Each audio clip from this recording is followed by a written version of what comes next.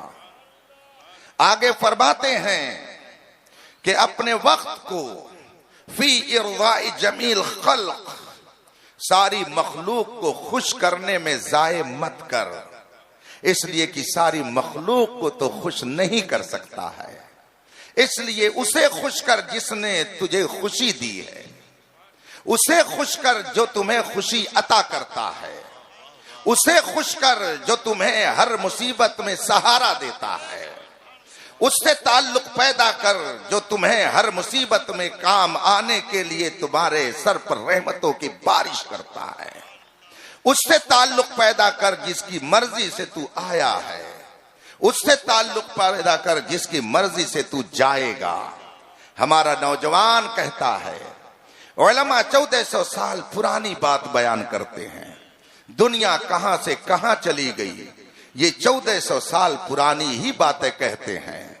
آپ انصاف سے مجھے بتائیے، دنیا کہاں سے کہاں چلی گئی؟ فرعون کہاں چلا گیا؟ نمرود کہاں چلا گیا؟ شداد کہاں چلا گیا؟ قارون کہاں چلا گیا؟ ابو جہل کہاں چلا گیا؟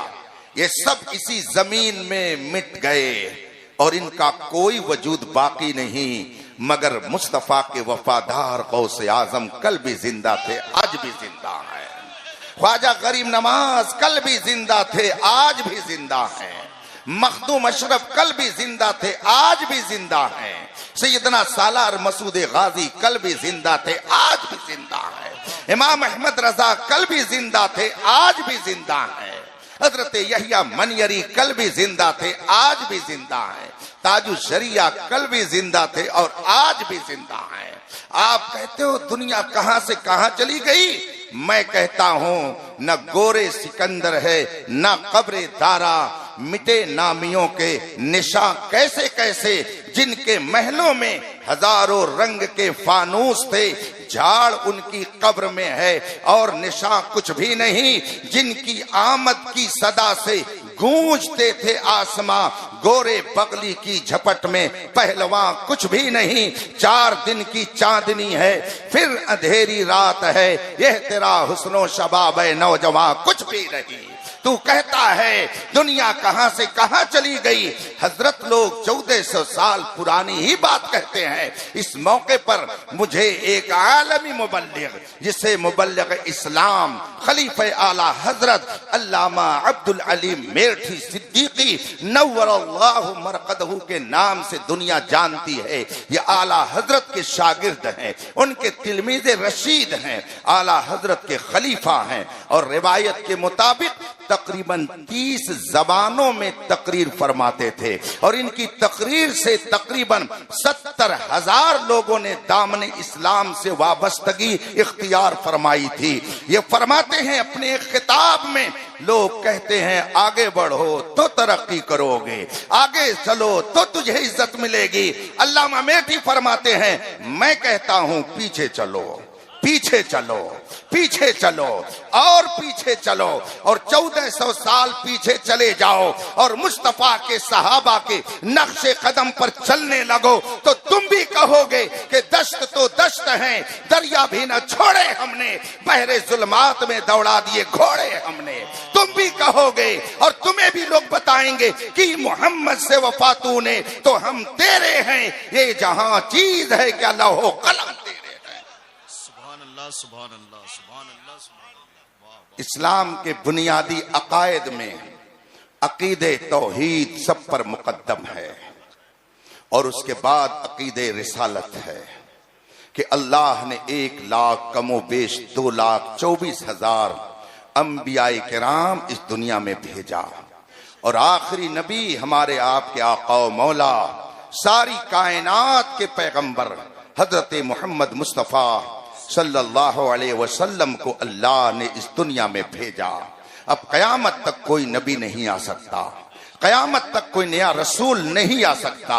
اب سکہ چلے گا تو محمد عربی کا چلے گا، اگر ذکر عام ہوگا تو محمد عربی کا ہوگا، اور اگر کوئی مٹانا چاہے تو 1400 سال کی تاریخ بتا رہی ہے کہ مٹ گئے، مٹتے ہیں، مٹ جائیں گے آدھا تیرے، نہ مٹا ہے نہ مٹے گا کبھی چرچا تیرا۔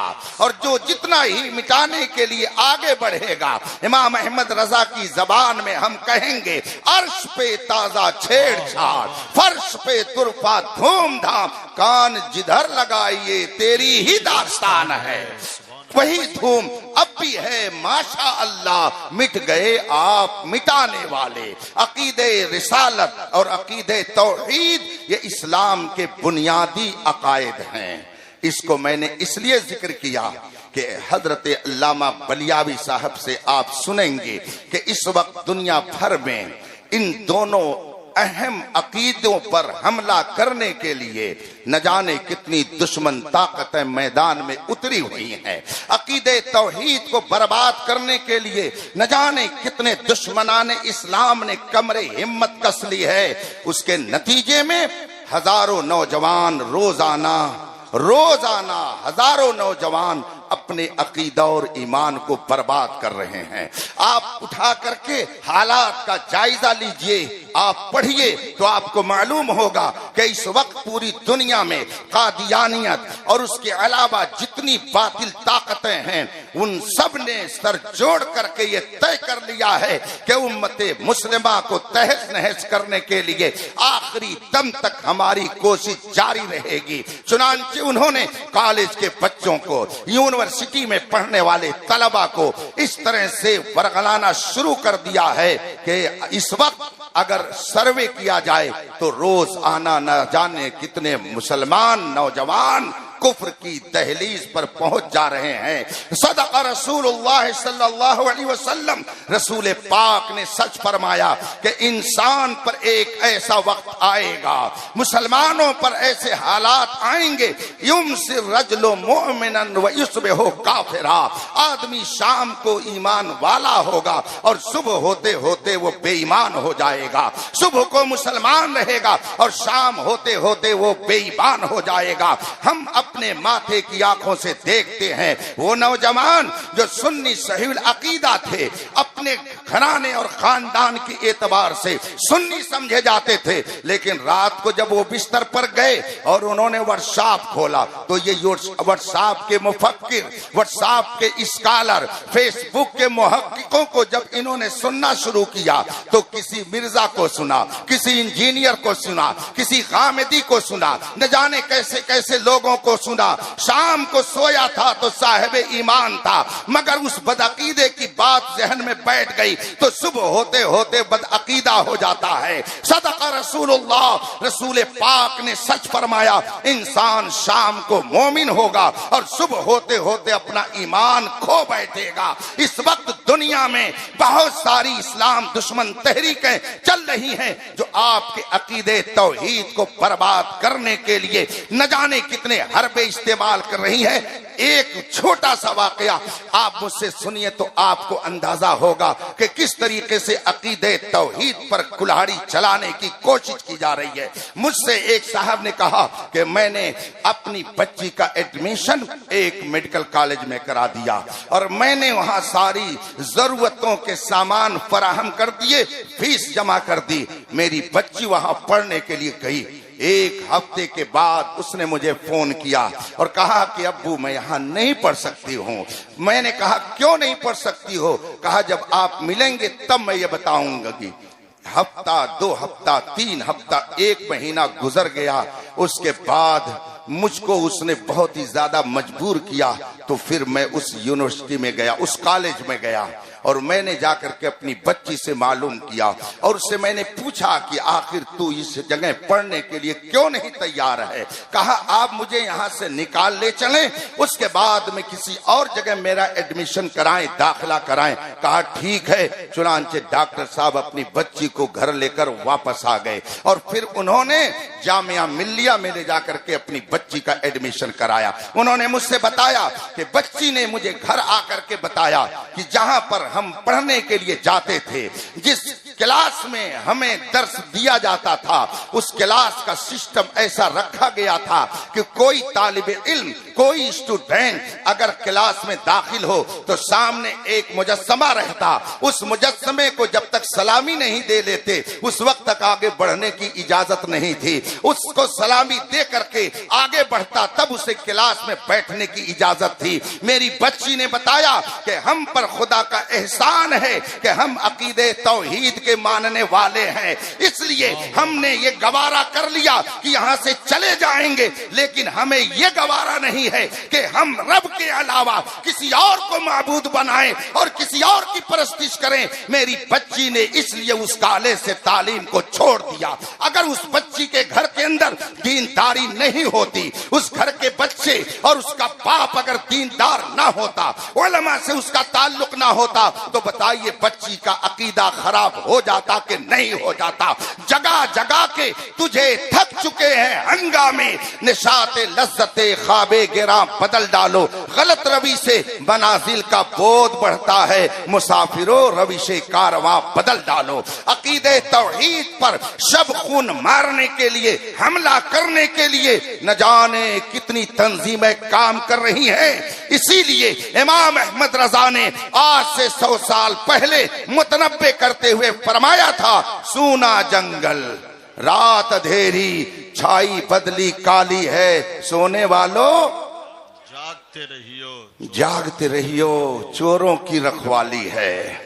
پہلے چور کٹا لے کے آتا تھا، پہلے چور کٹاری لے کے آتا تھا، پہلے چور فرسا اور تلوار لے کر آتا تھا، پہلے چور اسلحہ لے کر کے آتا تھا، لاٹھی اور ڈنڈا لے کر کے آتا تھا، مگر اب چور ہاتھ میں کتاب لے کے آتا ہے، ہاتھ میں قرآن لے کر آتا ہے، ہاتھ میں حدیث لے کر آتا ہے، ہاتھ میں تسبیح لے کر آتا ہے، چہرے پہ داڑھی سجا کر آتا ہے، سر پر امامہ باندھ کر آتا ہے، جسم پہ جبہ پہن کر آتا ہے۔ اسی حالت کو دیکھ کر کے ہی کسی نے کہا تھا کہ چمکتا جو نظر آئے وہ سب سونا نہیں ہوتا، اگر دنیا میں رہنا ہے تو کچھ پہچان پیدا کر۔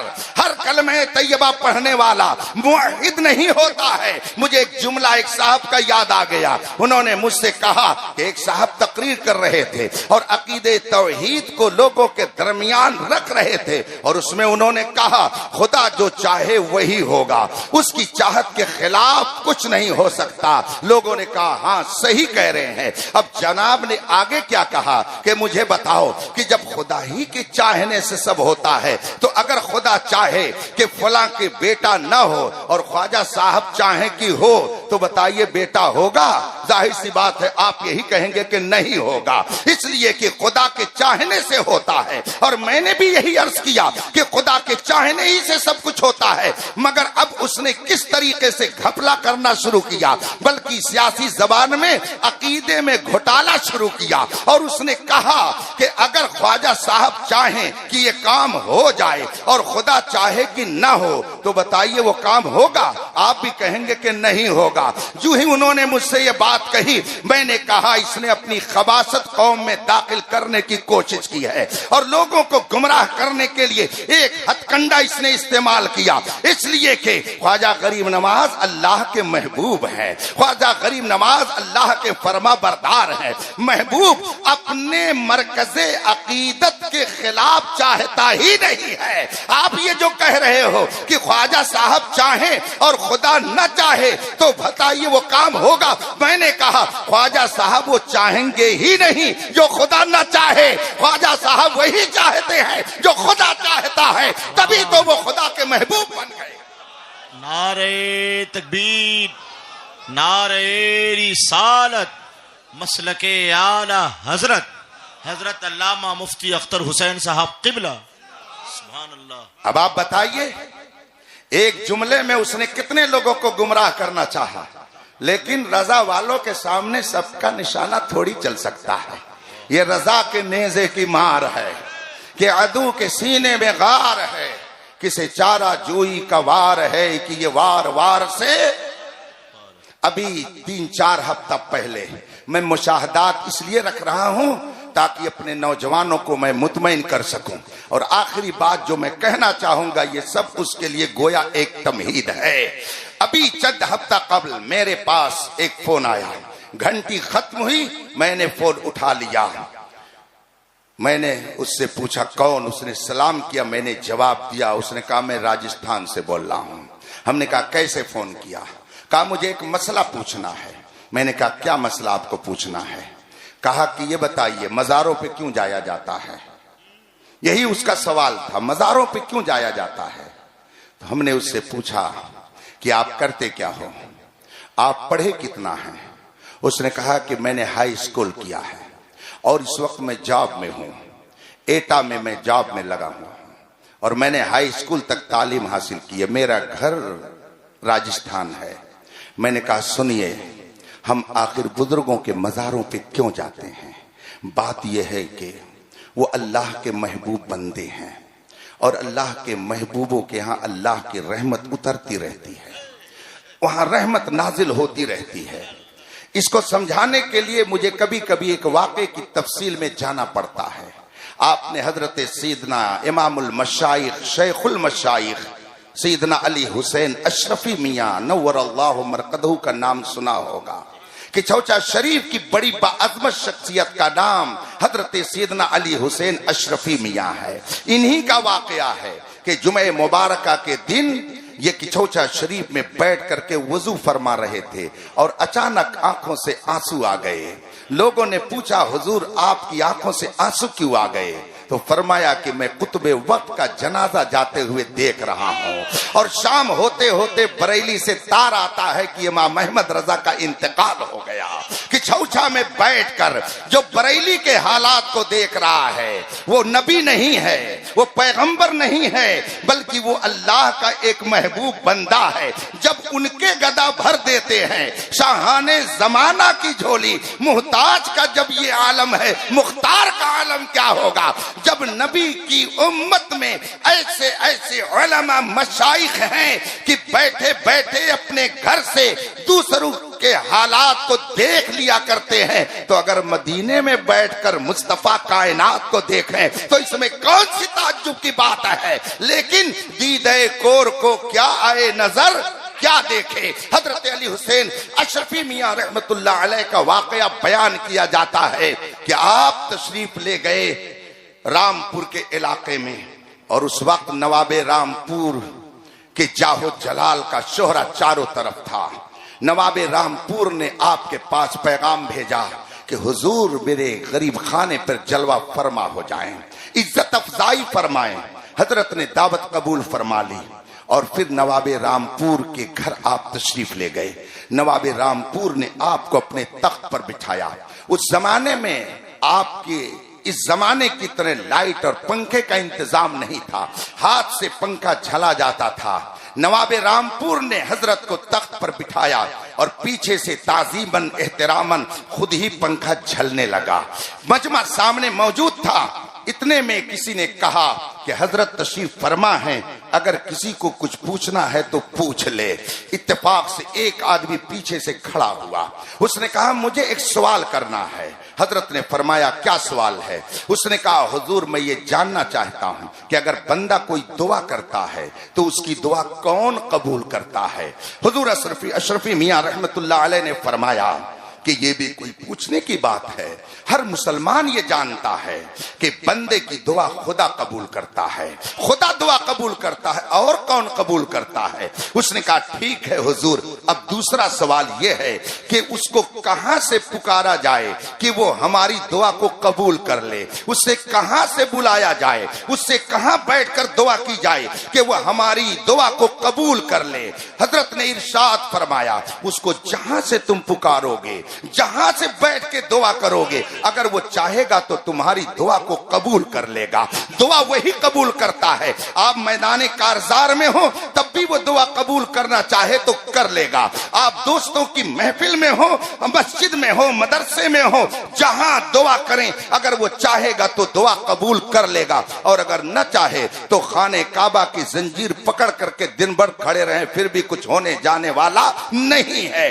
دعا خدا قبول کرتا ہے، اور جہاں سے چاہے وہ بندہ اسے پکارے اگر وہ چاہے گا تو دعا قبول کر لے گا۔ کہا حضور یہ بھی بات سمجھ میں آ گئی، مگر ایک تیسرا سوال اور رہ گیا۔ کہا کیا ہے؟ کہا حضور آپ نے بتایا دعا خدا قبول کرتا ہے، آپ نے یہ بھی بتایا کہ اسے جہاں سے پکارا جائے اور جہاں سے اس سے دعا کی جائے اگر وہ چاہے گا تو دعا کو قبول کر لے گا۔ حضور دونوں باتیں سمجھ میں آ گئی، مگر تیسرا سوال یہ ہے کہ جب وہی دعا قبول کرتا ہے اور جہاں سے اسے پکارا جائے اگر وہ چاہے گا تو دعا قبول کر لے گا، حضور تب آپ کیوں کہتے ہیں کسی پریشان زدہ کو، مصیبت زدہ کو، آپ کے پاس اگر کوئی آصیب زدہ آتا ہے تو آپ کہتے ہیں کہ چھوچا چلے جاؤ، اور اگر کسی کو اولاد کی ضرورت ہوتی ہے تو آپ کہتے ہیں اجمیر چلے جاؤ، اور اگر کسی کو بیماری سے شفا لینی ہے، کوڑ کا مرض اس کا ٹھیک ہونا ہے تو اس کو آپ کہتے ہیں کہ اس کو لے کر کے بہرائچ چلے جاؤ۔ جب دعا خدا قبول کرتا ہے تو کیوں آپ بہرائچ بھیجتے ہیں، کیوں کچھوچا بھیجتے ہیں، کیوں اجمیر بھیجتے ہیں؟ حضرت نے فرمایا ٹھیک ہے تمہارا سوال صحیح ہے۔ بات تو سمجھ میں آ رہی نا آپ لوگوں کے؟ ہم بھی آپ ہی کے درمیان کے ہیں، نہ آپ انگلینڈ سے ہم توران سے ہیں، ہم دونوں کے دونوں ہندوستان ہی سے ہیں۔ اگر آپ میری گفتگو کو سنجیدگی سے تھوڑی دیر اور سماعت کر لیں گے تو میں سمجھوں گا میرا آنا وصول ہو گیا۔ آپ نے فرمایا بے شک خدا دعا قبول کرتا ہے، اور جہاں سے پکارا جائے وہ اگر چاہے گا تو دعا قبول کر لے گا۔ اب آپ نے اس سے فرمایا آؤ قریب آ جاؤ۔ اقبال صاحب آ رہے ہیں، آئیے قریب آ جائیے، آپ بھی آ جائیے، چلیے قریب آ جائیے تاکہ آپ کو بلیابی صاحب کا فیض مل جائے، اور عوام ابھی اپنا فیض جیب سے نکال کر آپ کے درمیان رکھے گی۔ آئیے تشریف لے آئیے، ادھر سے آ جائیے، درود شریف پڑھیے آپ حضرات، اپنی جگہ بیٹھ جائیے۔ اللہم صلی علی سیدنا و مولانا محمد معدن الجود والکرم و آلہ الکرام اجمعین۔ حضرت نے فرمایا قریب آ جاؤ۔ اب وہاں سے اٹھا آپ کے پاس قرب میں آ کر بیٹھ گیا۔ حضرت نے خاموشی اختیار فرمائی، اسے کوئی جواب نہیں دیا۔ تھوڑی دیر کے بعد فرمایا اپنی جگہ پر چلے جاؤ۔ اب پھر وہ اپنی جگہ پر چلا گیا۔ تھوڑی دیر کے بعد حضرت نے فرمایا وہ سائل کدھر ہے جس نے سوال کیا تھا؟ کہا جی حضرت حاضر ہوں۔ کہا آؤ قریب آ جاؤ۔ اس نے کہا حضور ایک مرتبہ آپ نے بلا کر مجھے بھری محفل میں رسوا کیا، آپ نے مجھے بلایا کوئی جواب نہیں دیا اور آپ نے مجھے واپس کر دیا، کیا حضور پھر ایسا ہی کریں گے؟ فرمایا کہ آؤ قریب تو آؤ۔ پھر وہ دوبارہ قریب آ کر بیٹھ گیا۔ حضرت نے ارشاد فرمایا یہ بتاؤ کہ تم وہاں بیٹھے تھے تب تمہیں ہوا لگ رہی تھی یا میرے قریب میں آئے تب تمہیں ہوا لگنے لگی ہے؟ اس نے کہا حضور میں دور تھا تو مجھے ہوا نہیں مل رہی تھی، مگر میں قریب آپ کے بیٹھ گیا تو مجھے ہوا ملنے لگی۔ اور ہوا کون دے رہا تھا؟ پنکھا کون جھل رہا تھا؟ نوکر اور خادم نہیں، بلکہ خود نواب رامپور پیچھے سے ہوا جھل رہا تھا، وہ پنکھا جھل کر ہوا دے رہا تھا۔ اب جو ہی اس سائل نے کہا حضور میں وہاں تھا تو مجھے ہوا نہیں مل رہی تھی، میں آپ سے قریب ہوا تو مجھے ہوا ملنے لگی۔ حضرت نے نواب رامپور کی طرف اشارہ کرتے ہوئے فرمایا نواب صاحب آپ مجھے ہوا دے رہے ہیں یا اسے ہوا دے رہے ہیں؟ وہ آپ نے جو ہی یہ سوال کیا، نواب رامپور کہتا ہے حضور اس کی کیا حیثیت ہے کہ میں اس کو پنکھے جھلوں، اس جیسے تو نہ جانے کتنے میرے یہاں خود ہی نوکر چاکر ہیں، سرکار میں تو آپ کو پنکھا جھل رہا ہوں۔ حضور اشرفی میاں رحمت اللہ علیہ نے فرمایا سن، تو وہاں تھا تو تجھے پنکھے کی ہوا نہیں مل رہی تھی، تو میرے قریب آیا تو تجھے پنکھے کی ہوا ملنے لگی، حالانکہ نواب تجھے پنکھے کی ہوا نہیں دے رہا ہے، وہ تو مجھے دے رہا ہے، مگر تو میرے قریب آ گیا تو تجھ کو بھی ہوا مل گئی۔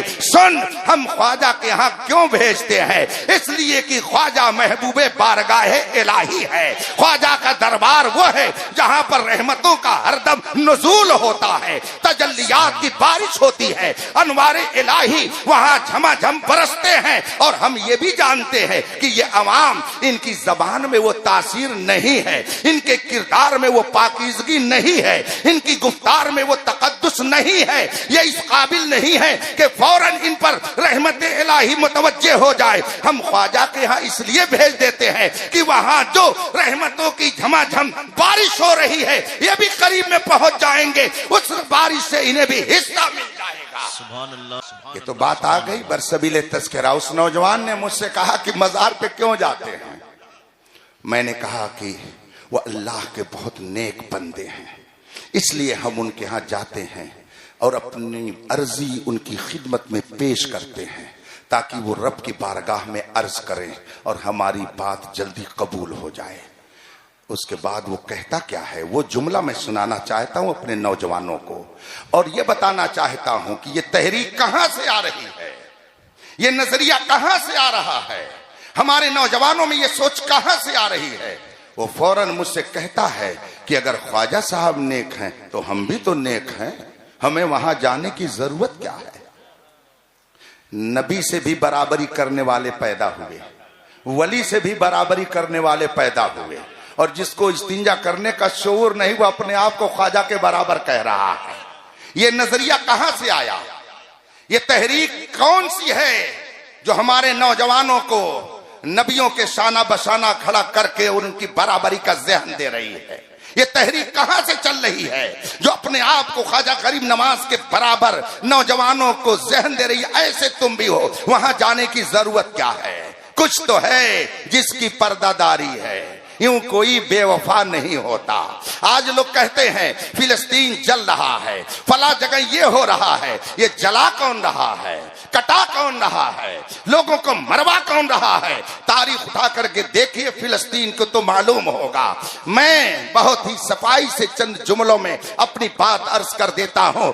سب تباہی کی ذمہ داری آل سعود کے سر جاتی ہے جسے وہابیت کہا جاتا ہے۔ یہ میں نہیں کہتا، یہ پوری تاریخ کہہ رہی ہے۔ اٹھا کر کے نیٹ پر جا کر کے آپ دیکھیے تو آپ کو معلوم ہوگا ہندوستان میں نرسمہا راؤ کے زمانے سے پہلے اسرائیل کو ملک نہیں تسلیم کیا جاتا تھا۔ ہندوستان میں اسرائیلی ایمبیسی نہیں کھلی تھی۔ سن 1948 میں جب پنڈت جواہر لال نہرو ہندوستان کے وزیر اعظم کی کرسی پر براجمان تھے، آل سعود برطانیہ کا ایک وفد ہندوستان آیا اور کہا کہ اسرائیل کو ملک تسلیم کر لیا جائے۔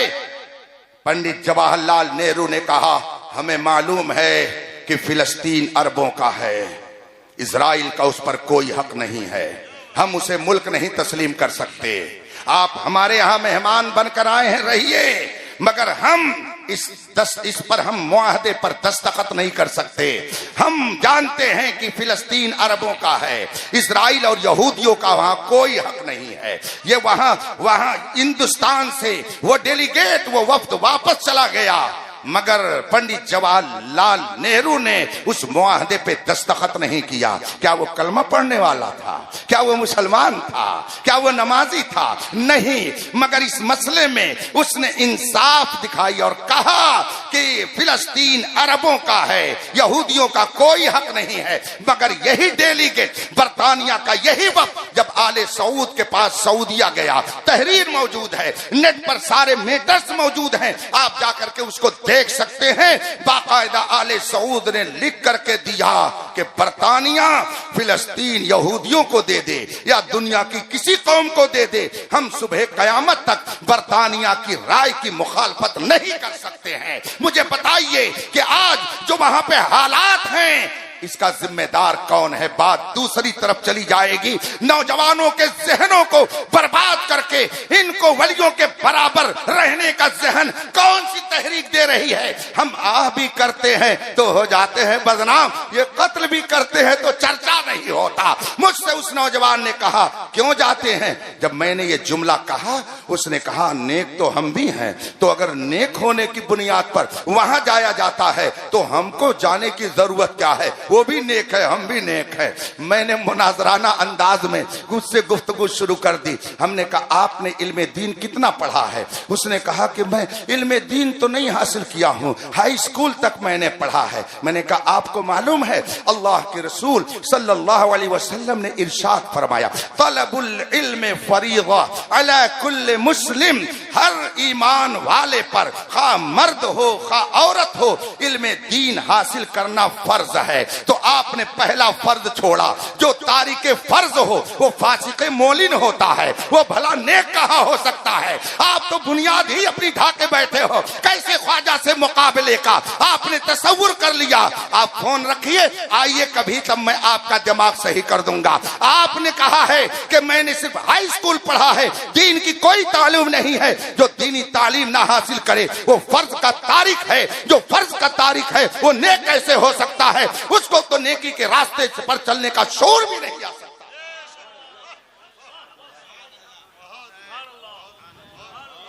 حضرات باتیں بہت ہے کہنے کو، اور اگر کہی جائیں تو وہ شعر بالکل سنانا پڑے گا کہ دل کے پھپھولے جل اٹھے سینے کے داغ سے، اس گھر کو آگ لگ گئی گھر کے چراغ سے۔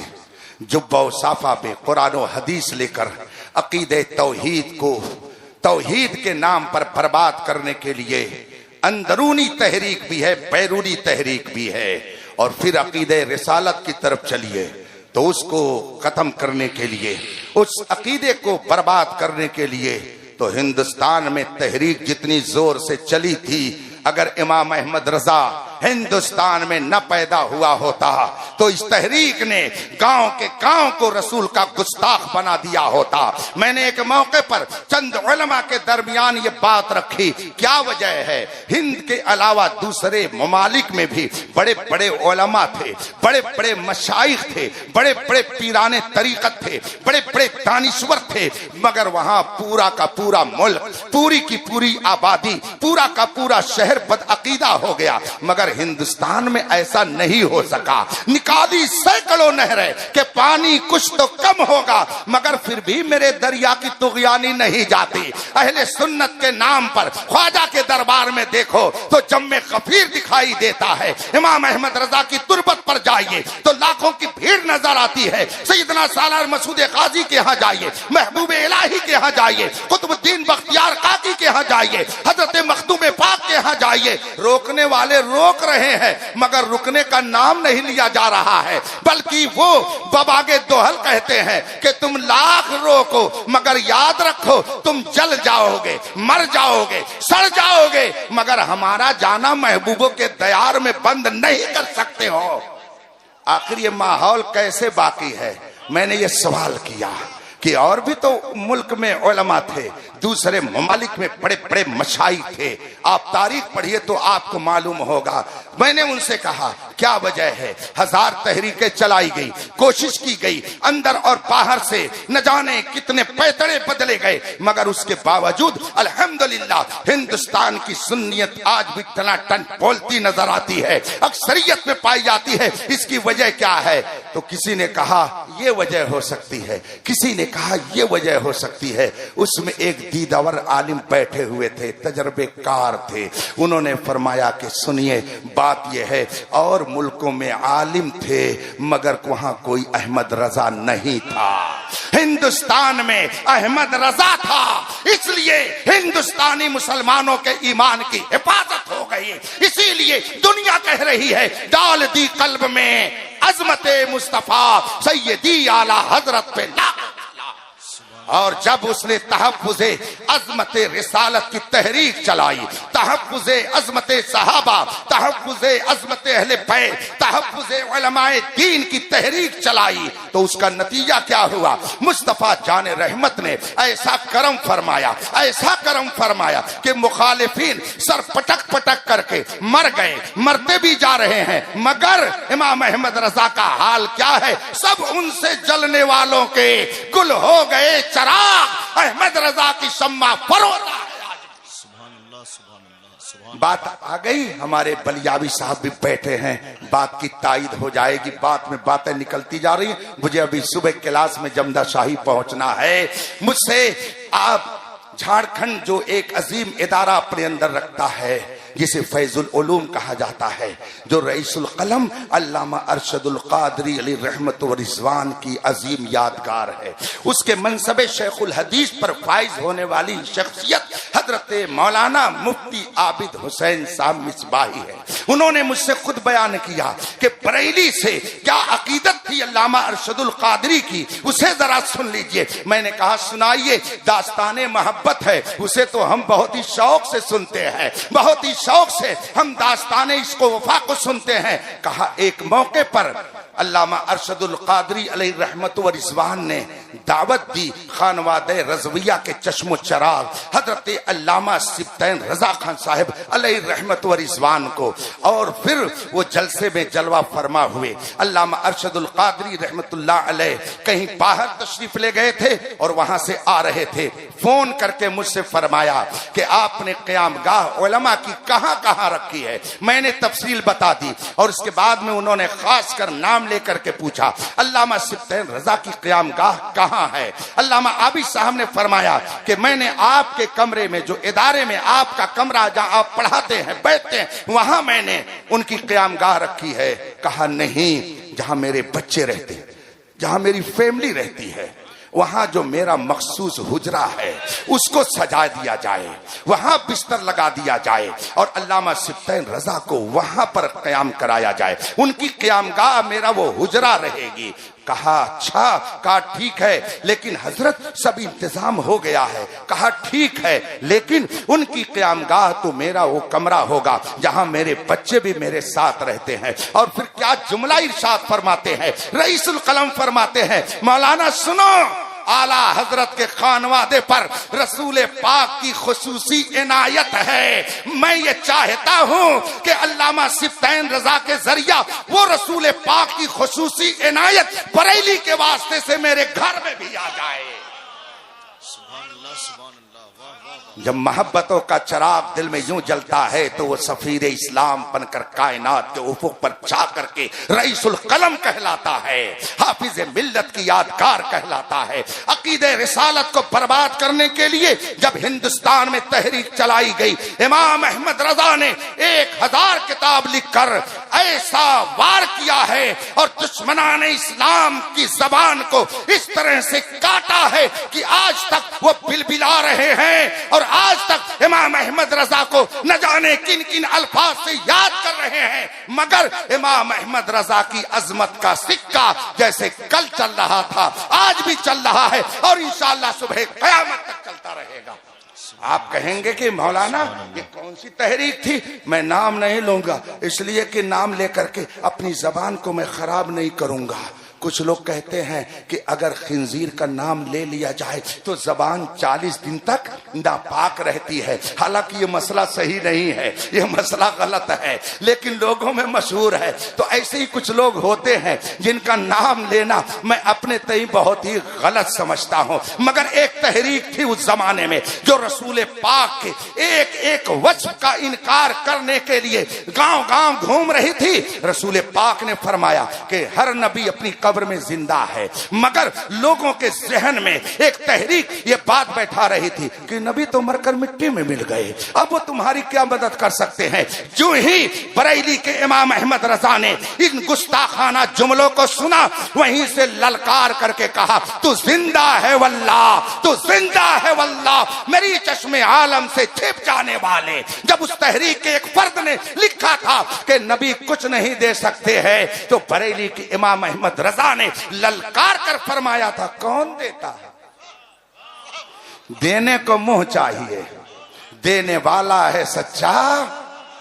اور جب وہ تحریک کہتی تھی کہ نبی تو گاؤں کے چودھری کی طرح ہے، تو ایسے موقع پر امام احمد رضا ہمیں سبق دے رہا تھا، سب سے اولا و اعلیٰ ہمارا نبی، سب سے بالا و والا۔